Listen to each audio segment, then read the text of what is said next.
On this episode of the Average Tabletop Gamers, I'm looking at some new pre-painted Normandy themed buildings from Micro Art Studios.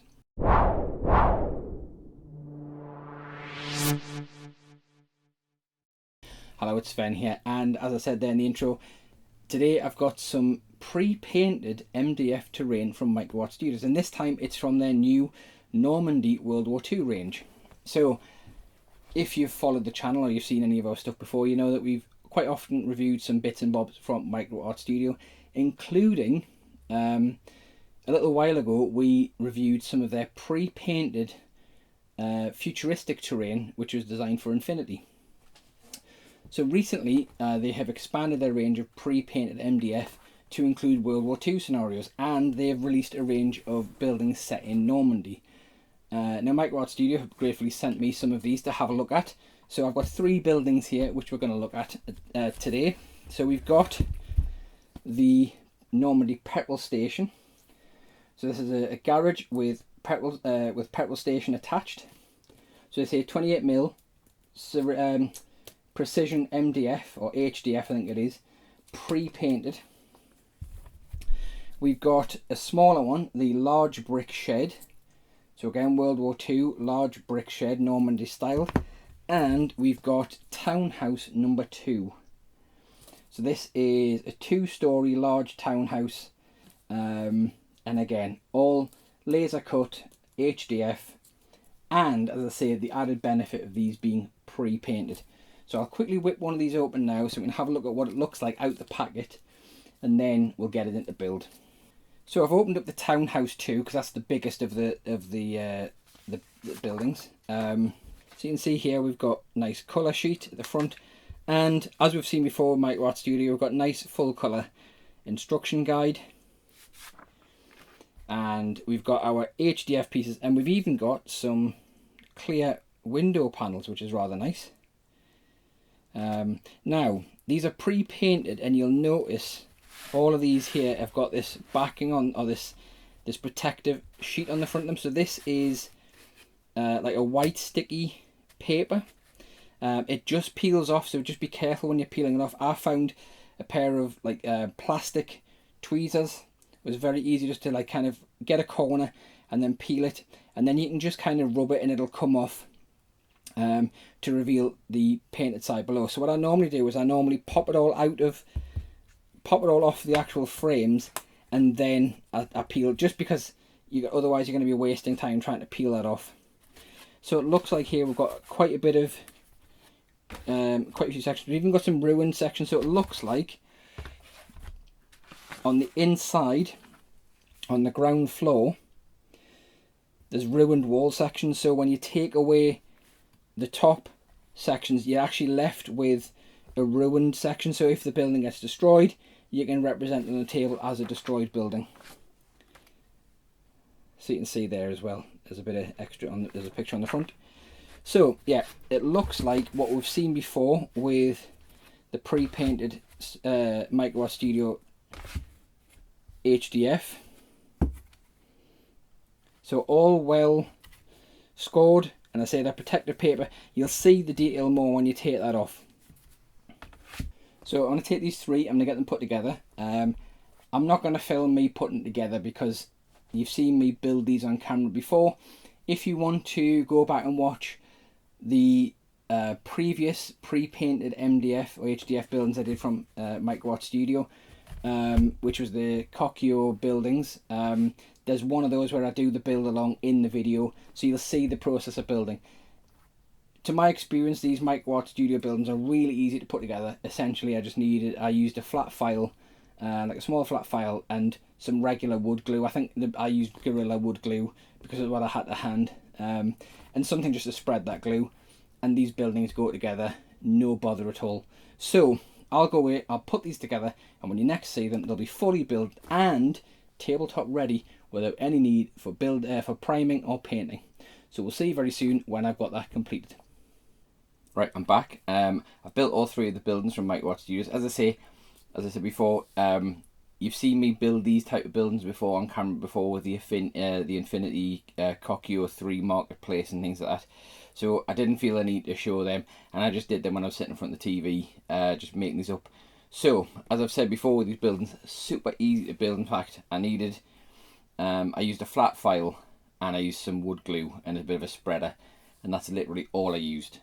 I didn't need, they were easy to pop off the frames because the connection points to the frames tiny, so even just flexing the frame itself was enough to pop them out, which is really nice. I've had some kits where I've had to actually get a knife and put some pressure in to get it to pop, and that can sometimes lead to a bit of splitting or a bit of tearing or just loads of extra cleanup work. And I literally popped these off and gave each side a quick whip with like a little flat file, little hobby file, just to take that little bit of burr off. But I probably didn't even need to do that in most pieces. Make sure you're going to do that, especially where they're going to join together. You want that to be flush. As I say, when I was building these, I think I mentioned it earlier, I just used Gorilla Glue. So I had some Gorilla Wood Glue.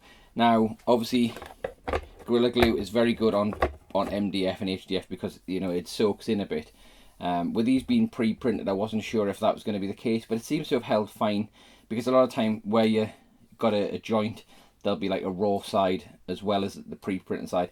If you're worried about that though, maybe think about using kind of a super glue gel. You probably don't want to use like a liquid super glue, just because again that'll just get soaked straight in the HDF straight away. But if you use a super glue gel, that'll sit on the surface until you press together. Now the good thing with using something like a Gorilla Glue is that you do have a few minutes of play, especially when you're putting like the walls together into the box. You're building the square of the walls. Having that little bit extra play and a bit of movement so you can move things around. I tend to find if you're using super glue for things like this, it locks tight, and then if you do need to adjust or move something just to kind of fit things together, you're kind of getting a bit of a bind at that point, and you've already committed. So as I say, Gorilla Glue, but any wood glue will probably do. And what I normally do is I normally just like spread it on thin. So I've got a little glue spreader which I just use to apply, and then once I've squashed the two bits together and you get a bit squirting out, I've just got essentially I've got an old plastic pair of tweezers that I use, and I run that along a couple of times just to pick up the excess glue, but it also pushes it back in and kind of beads the corners. So in terms of building, I'll hold this one up now.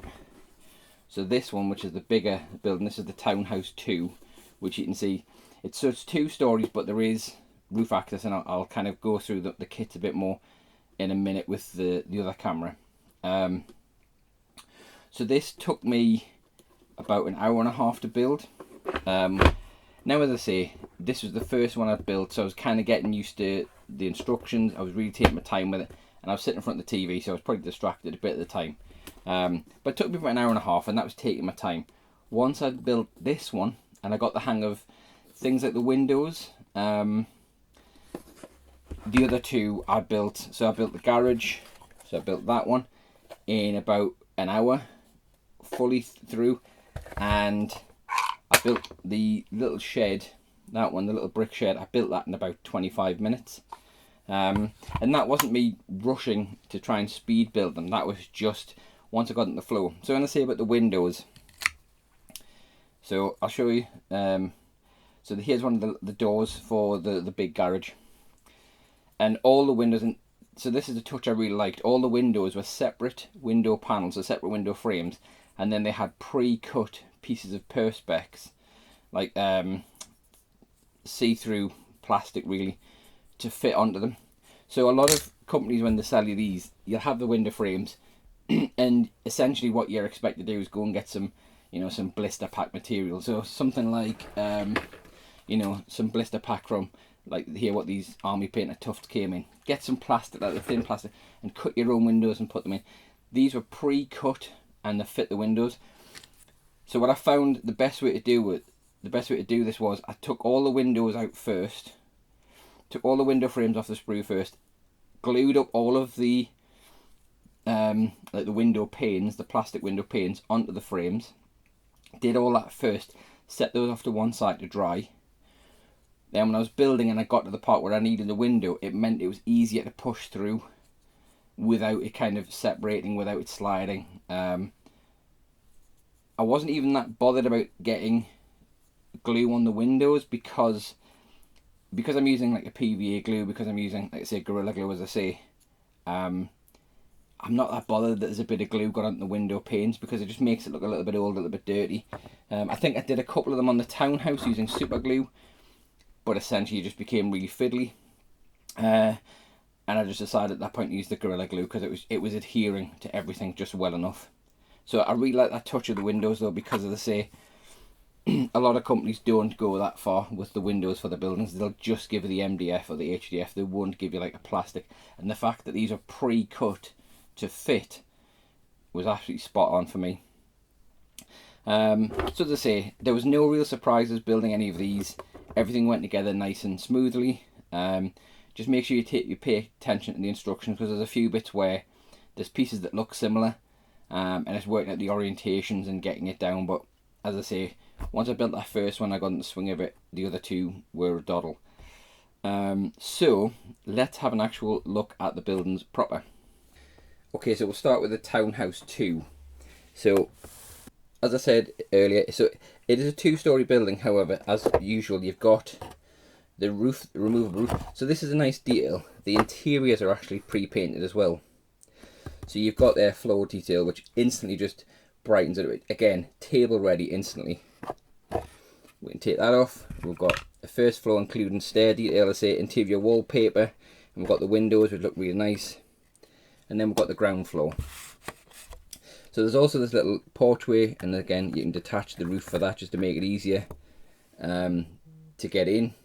But this is one of the things I really like about this building, is with most buildings that's where it stops, but this one actually lifts, so that if you have completely ruined the building, you've still got building ruins, or you know, you could put this down and just use this as a piece of building in itself.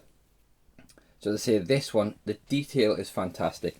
The interiors are brilliant. You know, the wallpaper effects and stuff you've got in there. You've got the window shutters, the windows themselves,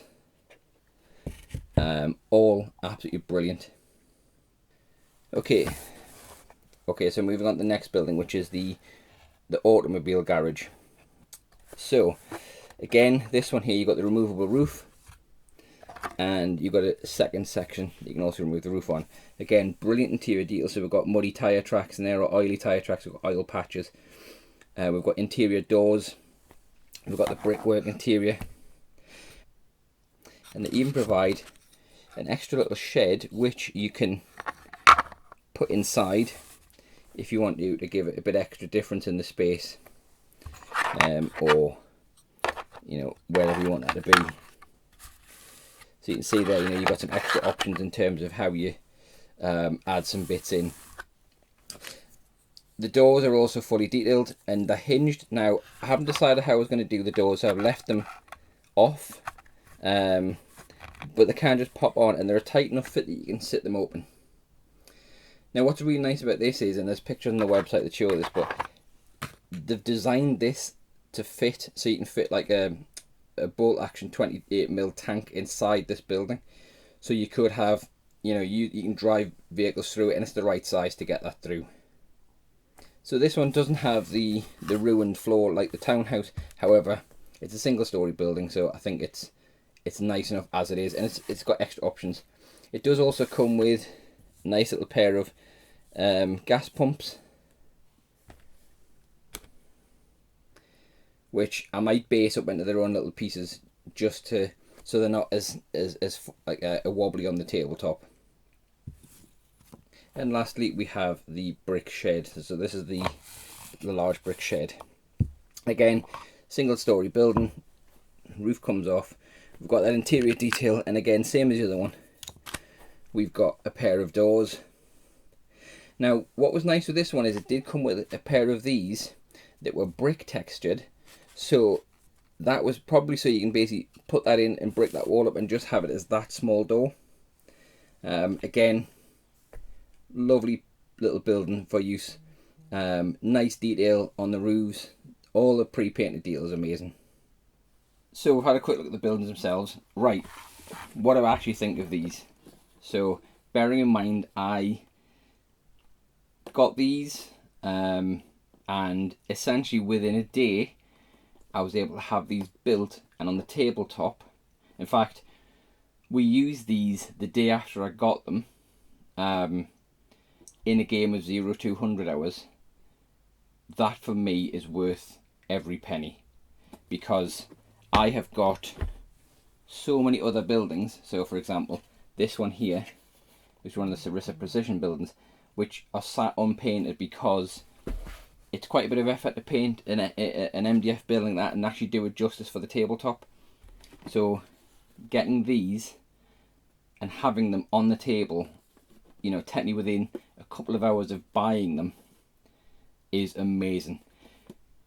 Especially if you know, you want to be in the games. You don't want to be spending your time building and painting tons of scenery. If you want to just get straight in the games, these are for you. So I've got 3 of the buildings here. I say Townhouse 2. We've got the garage with petrol station, and we've got the large brick shed. There's also a tin shed version of this as well.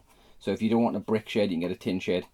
Now there are loads of others in the range. They do a whole range of different townhouses, cafes, pubs, all sorts of things. Check them out. There's some bundles on there. So in terms of cost, so I'll give this cost in euros because that's what I've got to hand immediately. So this Townhouse 2 will set you back €39.95. That's direct from Micro Art Studio. The garage with petrol station is €34.95, and the large brick shed is €18.95. Now, as I said, they do bundles, and those prices are euros and direct from Micro Art Studio.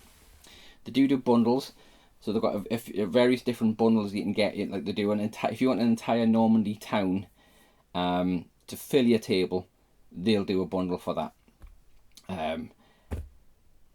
These for me, though, well worth the pennies, to the point where I've got boxes and boxes and boxes of painted and half painted scenery for my World War II collection, and I'm almost thinking I might replace all of these very soon with more from this range, just because how good they look on the table is outstanding.